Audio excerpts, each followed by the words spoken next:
nhớ dòng núi non để bé là qua bên mẹ lò dễ tía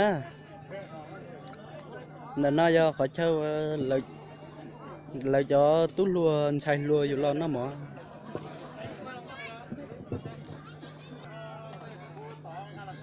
mình trông tía lò dễ hành nè trong nó này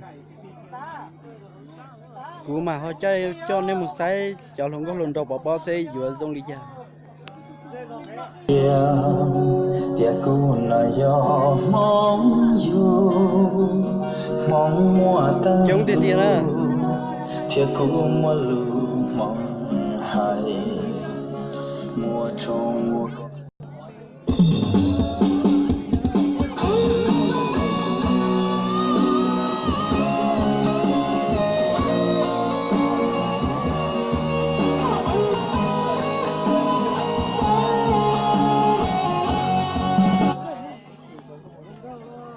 rồi.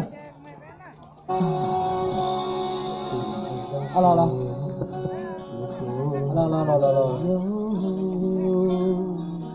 Mong nhớ thương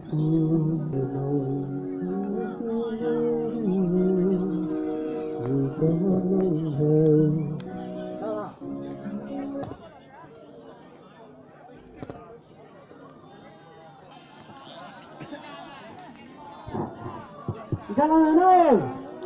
Đấy tránh là siêu chỉ to.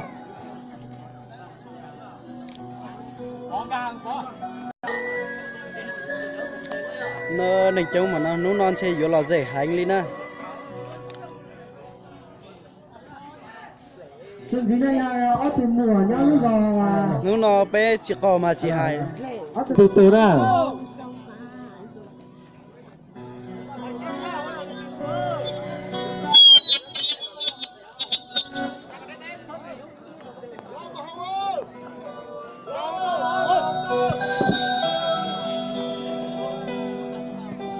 Các cứ như tao thì tao đi.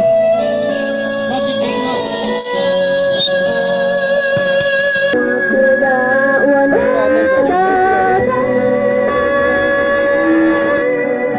Có mong sông mà từ phan lưu thứ gì.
có thứ nhiều hậu sao nó thì ta ở là bỏ bỏ đồ ta cũng ta nung có giá và